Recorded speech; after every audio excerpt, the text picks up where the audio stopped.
Well, supermarket giants could be hit with millions of dollars in fines if they fail to meet a mandatory code of conduct that's aimed at protecting farmers and consumers.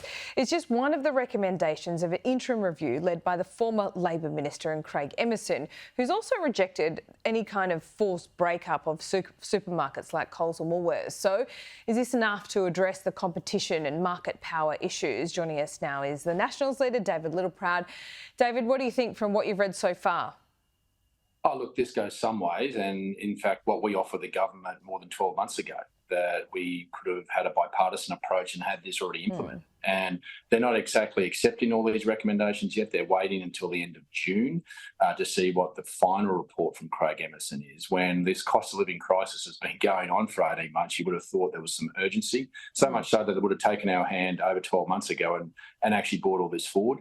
But I think it's also a little concerning for Craig Emerson to rule out things like divestiture powers when you haven't had the ACCC review come back, another review that the government instituted, and one in which the Prime Minister said he's prepared to give the ACCC any power they saw fit. And then only last week at COSBOA conference, you hear the chair of the ACCC, Gina Cass-Gottlieb, saying that effectively it would be good to have in the toolbox. So we're being responsible about this. This has taken too long. It hasn't gone all the way and understood the complexity of the supermarket market mechanism. And that's what Angus Taylor and I are working through, because he does make a valid point about being arbitrary in our response in taking away competition. So that's why we want to make sure the architecture of the design doesn't have a negative impact on competition and where you would use those powers. And I think that's important to make sure there are those safeguards, but to make sure there's just basically fairness and transparency from the farm gate to your plate. Has the voluntary code of conduct had any effect, do you think? No, it's had 3/5 of bugger all. The reality is there's been no punitive penalty. I mean, the small amount that tied into this, effectively they'd pull out of a till of one of their stores any day of the week. There needs to be big fines, but there also it's more complex than that. You also have other codes that need to be run into this, like the horticultural code, like the dairy code, and now I believe even like the wine code, because they've gone into wine. And there's also an offshoot here around Bunnings. But there's also the arbitration piece, because at the moment, the supermarkets have their own independent arbiters that they employ with in-house. So there's a complex piece here, but it fails to look at things like land banking, which does take away the competition that where you could actually focus in on making sure there is fairness so that smaller players can take up or come in and compete. And that's the challenge that I think this report fails to actually look at in what it's put forward. But there are some good suggestions. Many of those we had bipartisan support over 12 months ago. Why didn't we just do it? And that's why I said to the government then, let's go ahead and do those parts, and then let's explore with the ACCC further powers that they may require. Oh, I remember once upon a time Australia was talked about as being the food bowl for Asia, and that's just not happening, because a lot of farmers look at the balance sheet, do the numbers and say it's just not worth going into that kind of business. The hours you've got to do, the heartache, the seasonality in it all. You've also got Woolworths and Coles with their own brand of various items, which often undercuts, other brands. Is that something that you're particularly concerned about? Would you like to, I don't know whether it's too arbitrary, but to stop Coles and Woolworths from being able to have their own brand, which is often foreign produced, therefore they can make it cheaper?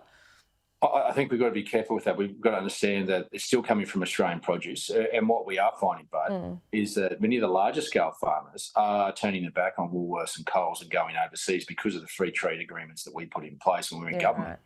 And so what we want to make sure is there's food security here, but there's fairness. Now, whatever that brand is, I have no issue with, but so long as there is transparency and fairness from the farm gate to your plate. So prices fall at the farm gate, you should see that at the checkout. In fact, I was at Deer and Bandy on the weekend at their 100 years of shows, and one of a producer out there that sells beef to them, the cattle grid in prices going up, yet Woolworths is trying to force his price down.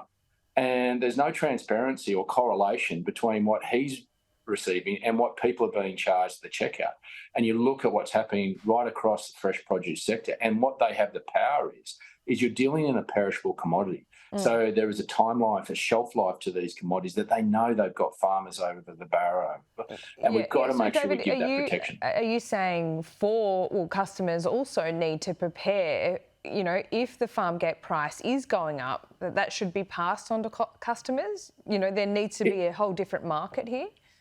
No, and it should, and that's how it should work. Is that at the farm gate, if prices go down, you should see that at checkout. But we saw with beef and sheep prices in June dropping off a cliff of 60-70%, but only an 8% reduction at the checkout. When they go up, you should see a commensurate translation at the checkout, and that's what we're saying. We haven't seen that, and because of their ability to be able to dominate, they control 74% of the grocery market. They have dominance and power in controlling the marketplace. And that's the challenge, is until we get more competition, we've got to have some guide rails, some regulatory guide rails, as well as some big deterrents to make sure they fear doing the wrong thing. And there's even more complexity to it around how they deal, particularly in the hort sector, in rejecting quality of produce. I saw a cherry producer clear all his cherry trees because he sent a truckload of cherries. It was worth $95,000, but they only paid him $5,000 because there was a few blemishes on a few bits of fruit, of 10,000 pieces of fruit. Now, how can any farmer say that they can go and put all the input costs in to produce something and then get treated like that by a supermarket? That's abhorrent, and that's where we need to have some protections. Well, we look forward to that media conference today. The Treasurer, Andrew Leigh, I believe it will be just after 11 o'clock, so we'll get some more details. David, thank you.